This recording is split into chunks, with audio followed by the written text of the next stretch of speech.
I still can't sleep at night. Sometimes I wake up sweating, convinced I can still hear the sound of ice cracking. Slow, heavy, like something breathing under the surface. What happened out there? It wasn't just a discovery. It was the end of everything I believed in. It started as an ordinary student expedition. We were 6 students from the University of Alaska's Polar Research Program. Young, broke, half-frozen dreamers chasing field credits and experience for our resumes. Our professors, Dr. Michael Stern and Dr. Laura Bennett, were leading the project. Stern was a legend, the kind of scientist who believed ice could remember history. Bennett was quieter, more technical, obsessed with data and precision. And then there was Jack Harper, our expedition guide, a retired Marine who'd spent most of his life surviving the kind of storms that kill people. We'd been preparing for months, long nights packing gear, calibrating sensors, running last-minute simulations. Half our funding came from a private sponsor whose name wasn't on any public record.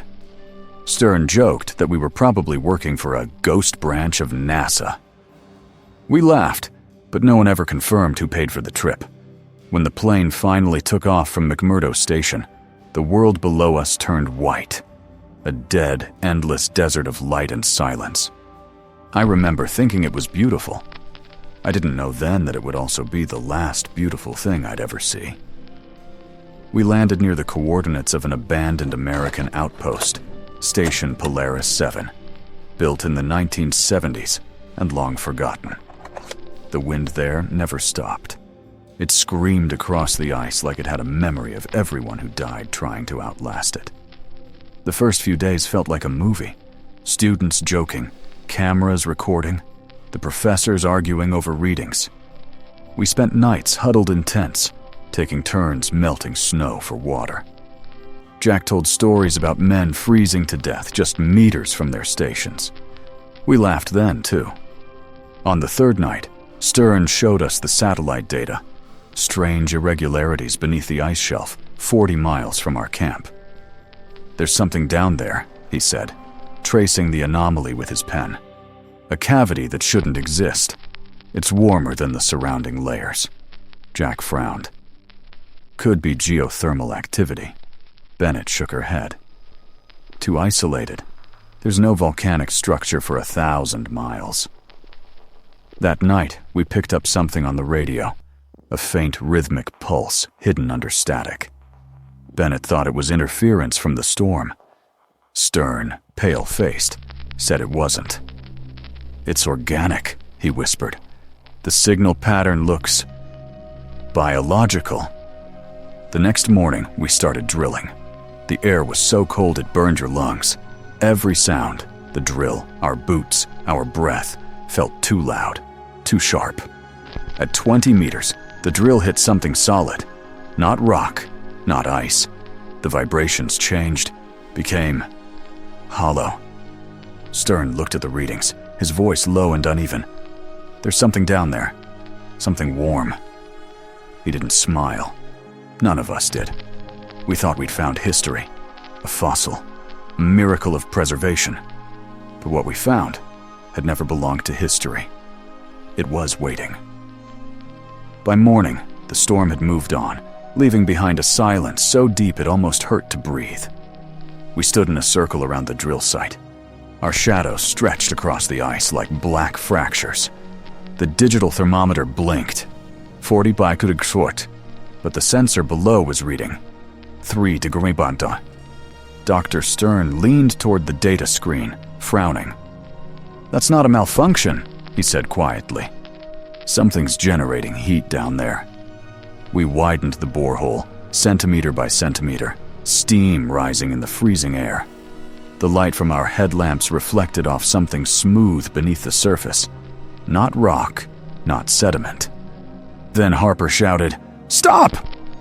The drill had hit something that gave off a dull metallic ring.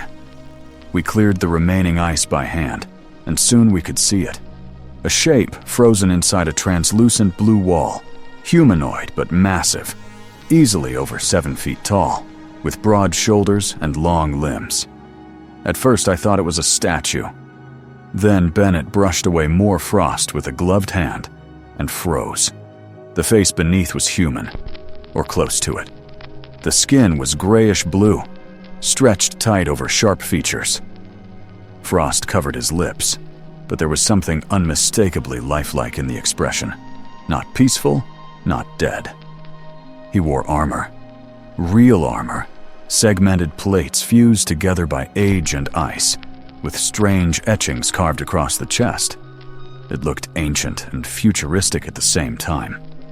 Dr. Stern whispered, "Good God, we're looking at 40,000 years of preservation." We didn't move. No one spoke. Even the wind seemed to hold its breath.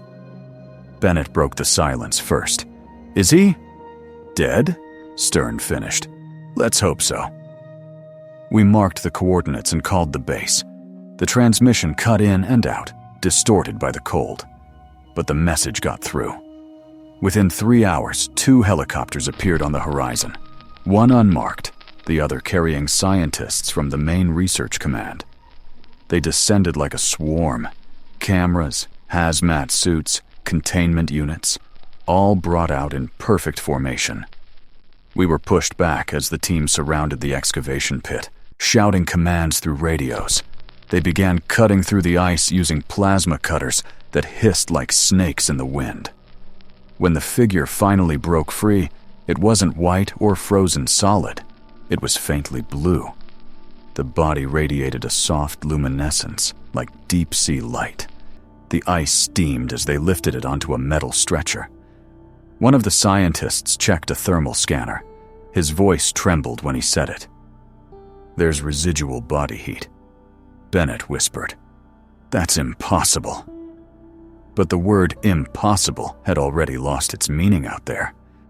They sealed the figure in a transparent containment pod. Frost formed instantly on the surface, except around his chest, where it kept melting, as if from within. As the helicopter doors closed, I caught one last glimpse of him through the glass, eyes hidden under a thin layer of ice, but the faintest movement visible beneath. Maybe it was the vibration from the rotors. Maybe it wasn't. Dr. Stern leaned toward me and said, almost to himself, "If he's still alive, we just woke up something that should have stayed buried." We thought we'd made the discovery of the century, but none of us realized we'd just unearthed a survivor. We arrived at Station Vega just before sunrise.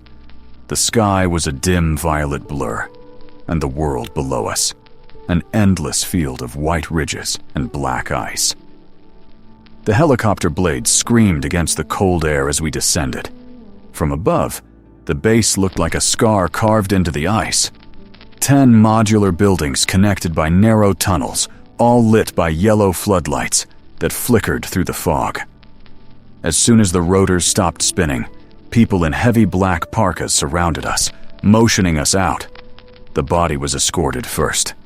6 technicians carried the containment pod into the main structure, the biolab dome, sealed tight under pressure locks. We weren't allowed inside. Not yet. They led us into a glass observation room overlooking the lab. It felt less like a scientific station and more like a quarantine zone. Everything was too clean, too white, too controlled. And through the glass, lying on the table under blinding light, was the man we'd found. He looked even larger now that he wasn't trapped in the ice. 7 feet, maybe more. His limbs were lean but unnaturally proportioned, the muscles perfectly preserved. His armor, if you could call it that, was made of layered metallic segments, like overlapping scales. The material shimmered faintly in the light, and every camera struggled to focus on it. Laura Bennett stood beside me, whispering to herself. "Those patterns, they look engineered." Stern replied softly, 40,000 years old, and still reflecting heat signatures. This doesn't fit any timeline. Through the glass, we could see the scientists setting up instruments, cardiographs, radiation scanners, motion detectors. One of them inserted a microprobe into the subject's arm. The monitors immediately came alive. First, electrical feedback. Then, a low rhythmic pulse. One beat every 6 seconds. The scientists froze. Then the lead researcher, a man in a gray uniform without insignia, spoke calmly into his radio. "Record begins now. Subject demonstrates residual bioelectric activity." Dr. Stern gripped the railing. "Residual? That's a heartbeat." The team began speaking rapidly in technical jargon, their faces lit by the glow of the monitors. Data streams filled the screens, cell structures, oxygen levels, decayed protein markers. Everything was stable. Too stable. Bennett asked one of the guards, "How can it still function biologically?" He just looked at her and said, "Ma'am, we don't ask questions like that here." Hours passed. The lab kept recording. The heart kept beating. By evening, they were trying to date the armor. Results were contradictory. One analysis said it was Precambrian.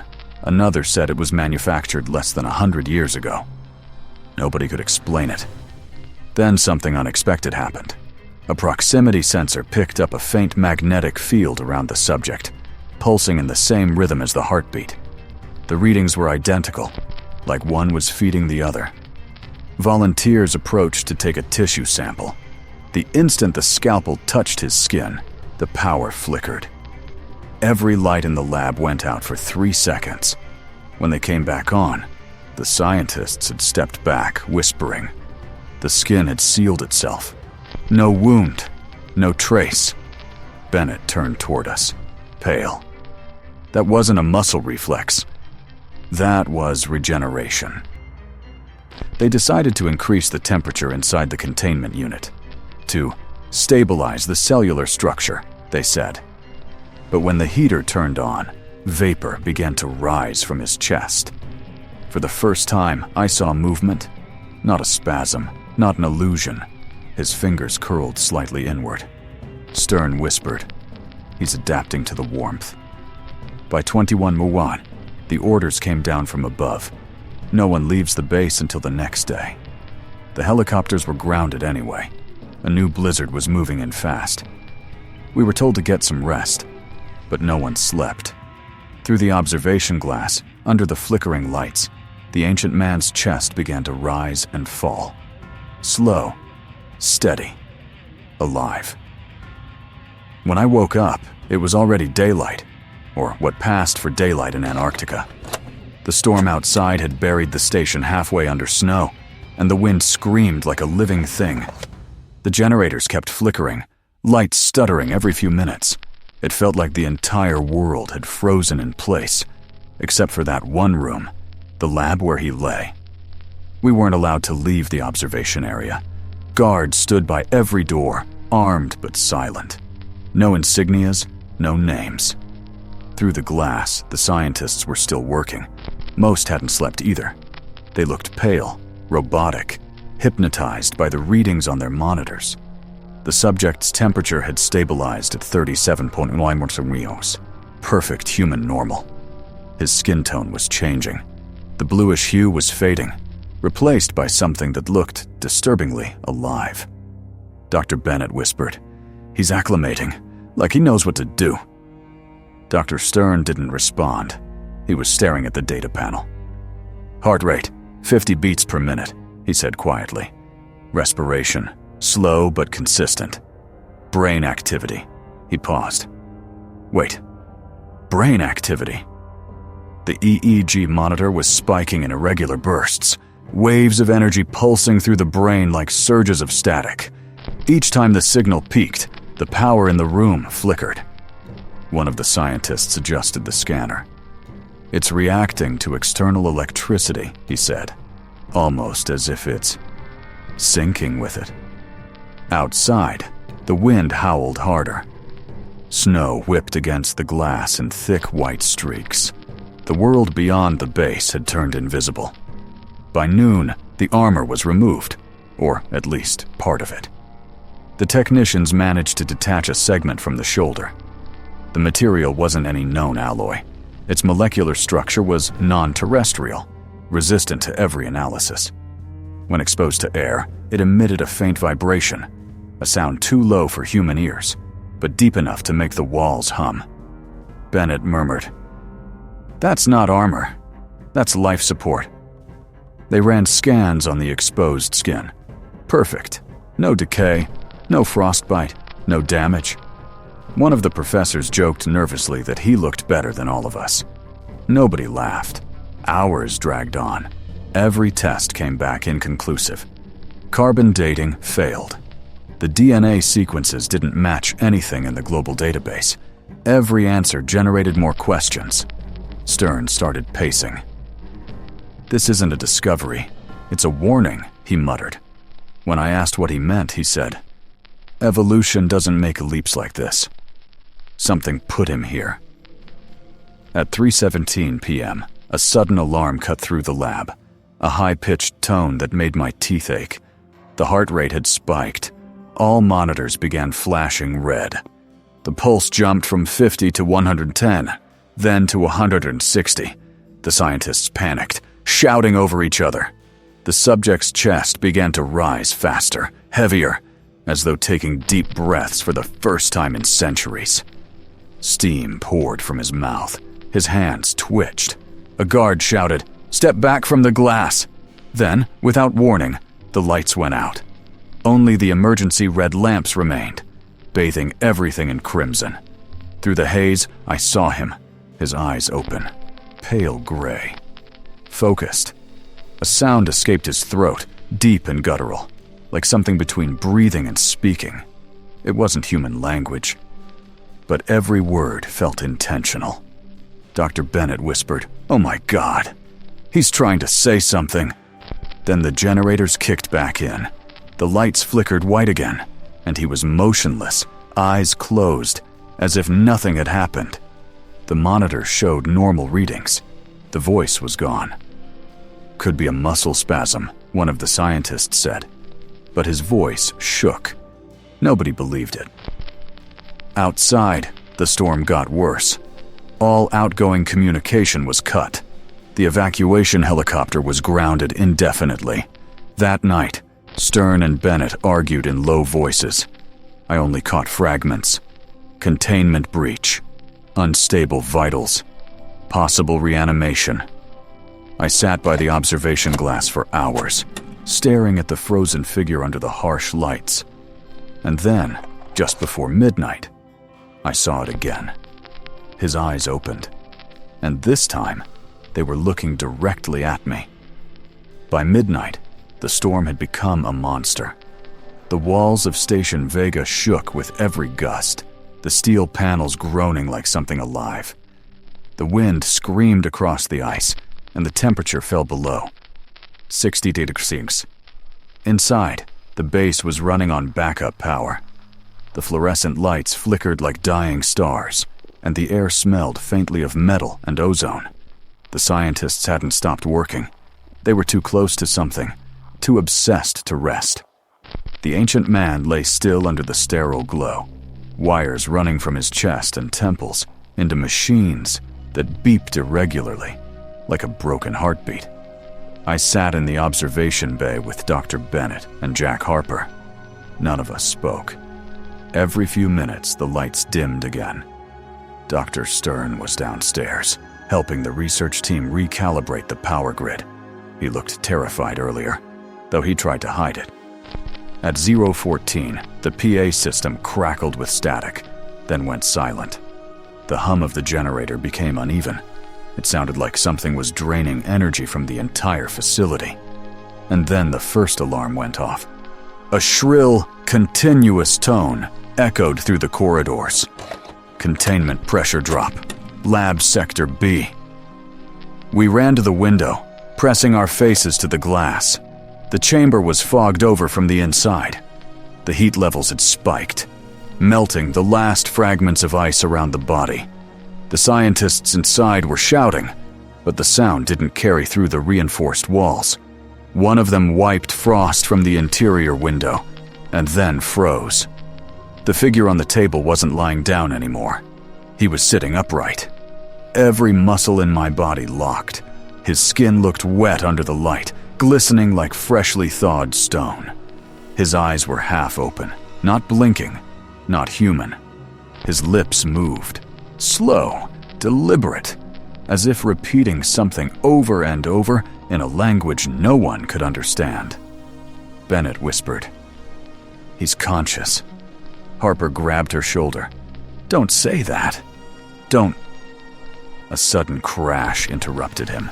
The glass partition between the inner and outer lab cracked with a sharp, splitting sound. Everyone inside backed away. The pressure gauges went wild. The containment door slammed shut automatically, sealing the scientists inside with the thing. Through the red emergency light, we saw him stand, 7 feet tall, shoulders broad, movements unnaturally smooth, like someone remembering how to use their own body. Cables tore free from his skin, leaving faint streaks of dark fluid that hissed as it hit the floor. The lead scientist tried to approach, shouting orders. The moment he came close, every electronic device in the room, lights, cameras, monitors, died. The entire lab plunged into darkness. For a few seconds, there was only silence. Then, a scream, short, raw, then cut off. When the power flickered back, the scientist was gone.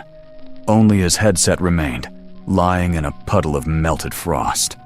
The man, no, the thing, turned toward the glass, and for the first time I saw his face clearly.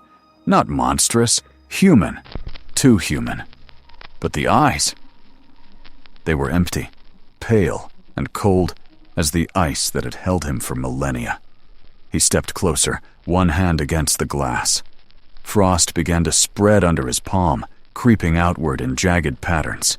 Bennett whispered, "He's freezing the air." Harper pulled her back. "We need to move, now!" We ran through the corridor, alarms blaring above us. The intercom repeated, "Evacuate Sector B." Breach detected. But the doors were sealed. The storm outside made flight impossible. Even if we reached the landing pad, no pilot could come for us. Somewhere behind us, glass shattered. The temperature dropped instantly, a visible mist filling the hallway. I could hear it, the sound of his footsteps. Slow, heavy, the kind of sound that didn't belong to anything alive. We split up. Harper and Bennett ran toward the generator room. I went the opposite way, toward the comm station, hoping to send a distress signal. When I turned the corner, I saw something through the observation window. Dr. Stern, standing in front of the creature. His voice was faint through the static of the intercom. "Who are you?" he asked. There was a pause. Then, for the first time, the thing answered. Not in words I understood, but in a sound that made the glass vibrate, a low, resonant hum that felt alive. Stern dropped to his knees, clutching his head. Blood trickled from his nose. Then the feed went black. I stumbled backward, the alarm still screaming. The corridor lights flickered red, then white, then died completely. In the dark, I could hear breathing, not mine. Slow, deep, patient. The last thing I remember before passing out was a door opening and a flood of freezing air. And then, silence. When I came to, everything was quiet. Too quiet. The alarms had stopped. The red lights were gone. Only the emergency lamps flickered faintly along the corridor, their glow pale and sickly through the drifting fog of cold air. My radio crackled weakly in my pocket. "Connor, this is Bennett. Are you there? The generator's offline. We're trapped." Her voice broke up in static. I tried to respond, but the line was dead. The hallway ahead was littered with debris, shards of glass, frozen puddles of water, a dropped flashlight still glowing weakly under a thin sheet of frost. Every step echoed. The air smelled faintly metallic, like old blood and ozone. When I reached the observation bay, I saw what was left of Lab Sector B. The inner glass wall was shattered inward, the metal frame warped from the cold. The containment table was empty. The cameras hung from their mounts, wires frozen mid-swing. Dr. Stern's notebook lay open on the floor. I picked it up. His last line, written in shaking letters, read, "He wasn't preserved. He was imprisoned." The words hit me like a hammer. I turned toward the window, and beyond the snowstorm, the sky glowed faintly blue. Not lightning, not aurora, but a pulse. A rhythmic, steady pulse coming from somewhere beneath the ice field. That's when I realized the truth. He wasn't just alive. He was communicating. I moved fast, half running through the corridors, trying to find Bennett and Harper. The storm outside howled like a jet engine, shaking the metal walls. Somewhere distant, I heard something fall, the clang of steel, followed by a short, human scream that ended too fast. The lights above me flickered once, then dimmed completely. Through the darkness, I caught movement, a silhouette at the far end of the hall. Tall, still, watching me. "Bennett," I whispered, but it didn't answer. The figure stepped forward, slow, deliberate, the sound of bare feet against metal echoing down the corridor. I backed away, my breath forming clouds in the freezing air. My flashlight caught its face for only a second, and that second was enough. It wasn't human anymore. The skin had turned pale gray, cracked in places like thin marble, and the eyes reflected light like ice. The same armor, fused into flesh, gleamed faintly under the beam. It stared at me. Then, in a deep, broken voice that seemed to come from the air itself, it spoke one word, a sound that could have been language, but felt more like a vibration through my bones. The corridor lights exploded in a burst of sparks. The shockwave threw me against the wall. When I looked up again, it was gone. I ran. I didn't stop until I reached the generator room. Bennett was there, alive but shaking, her hands covered in frostbite burns. Harper wasn't. The main door to the outside had been ripped open, twisted metal bent outward like paper. Snow and wind poured through the gap, filling the room with mist. She looked up at me, eyes wide and hollow. "Connor. He's not human. The readings. He absorbs energy. He's draining the base." "What about the others?" She shook her head. "Gone, all of them." The emergency monitors flickered back to life. A live feed from one of the exterior cameras showed a dark shape walking across the ice, heading away from the base. The sensors marked its body temperature. Perfectly stable, 37 degrees Bauer, in the middle of a sub-zero wasteland. "He's leaving," I said. Bennett's voice cracked. "No, he's returning." Then the walls began to vibrate. The sound came first, a low, pulsing frequency that grew deeper and deeper until it became a physical pressure in my chest. The lights died again. The equipment sparked and went dead. Outside the broken doorway, I saw something rise from the snow, a faint blue glow, like a column of light reaching into the clouds. The same pulse as before, synchronized with the tremors under my feet. He wasn't alone. The signal grew stronger, so strong that the snow around us lifted in tiny spirals. Bennett screamed over the noise. "We have to go!" We made it to the corridor, but the ceiling gave way behind us. A violent crash of steel and ice. I fell forward, grabbing her hand, pulling her through the maintenance hatch. We crawled for what felt like hours, the temperature dropping with every breath. When I finally reached the surface exit, the wind punched the air out of my lungs. The entire base behind us had collapsed into itself, a crater glowing faintly from beneath the snow. There was no sign of him, only that same light pulsing deep underground, fading slowly, as if sinking back to sleep. Bennett collapsed next to me, crying silently, her face buried in her gloves. Neither of us spoke until the storm began to clear. Hours later, when the rescue chopper finally arrived, I was the only one still conscious. They found me frozen to the ground, clutching Stern's notebook. And on the final page, under his last words, I had written one of my own. He was never dead. We just woke him too early. I woke up to the sound of a low humming, steady, mechanical, too calm to belong to the Antarctic storm. The air was warm. The walls around me were white, seamless, clean. For a second, I thought I was in a hospital. Then I saw the emblem on the glass door. Foreign memory. I tried to sit up, but my wrists were restrained. A faint ache pulsed in my chest. There were 2 guards standing at the far end of the room, faces hidden under black helmets, motionless. One of them noticed I was awake and pressed a button on the wall. A man entered. No lab coat, no name tag, just a dark suit and the same emblem stitched on his shoulder. His face was calm, practiced. He pulled up a chair and sat across from me, a small recorder blinking red between us. He said quietly, "Connor Reeves, survivor, Vega Research Station. You've been unconscious for 72 hours. His tone was flat, too controlled. Then, after a pause, "We need you to tell us what happened."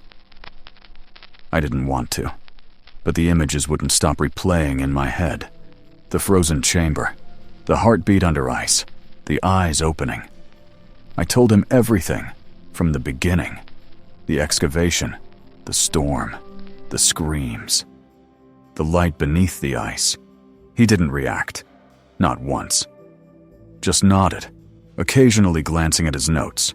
When I finished, he said, "And after the collapse?" "I don't know," I whispered. There was a pulse, like the ground itself was breathing. And then, nothing. He leaned back slightly. "Do you believe it was human?" I hesitated. "No." He tapped the recorder, stopping it. "That's all." 2 guards stepped forward. One of them disconnected the IV from my arm. The other removed the restraints. I thought they were letting me go, but the man in the suit stood and said, almost gently, "You won't remember any of this." I laughed, half in disbelief. "What do you mean?" He didn't answer. Instead, another agent entered, carrying a small black device. A faint blue glow pulsed at its center, soft, rhythmic, hypnotic. "Close your eyes," the man said. "You'll wake up soon." My vision blurred. The last thing I remember was that glow reflecting off the glass door, the letters FM, Case 25, Antarctic entity. Then everything dissolved into white. When I woke up again, I was lying in a real hospital bed. No emblem, no guards. Just a nurse adjusting the monitor beside me. She smiled. "You're lucky to be alive. They said you were part of an accident, an avalanche near the research site." I didn't correct her. They gave me back my things, a notebook, my coat, and a small plastic tag with my name on it. But when I opened the notebook later, all the pages were blank. No notes, no writing, nothing. Still, that night, as I lay awake, I heard it again. Faint, distant, but unmistakable. That same low pulse from beneath the ice. And somehow, I knew it hadn't stopped. Foreign Memory Archive. Case 25. The frozen man subject was recovered alive. All remaining witnesses were debriefed and cleared. Primary survivor. Memory reset protocol successful. Status: classified.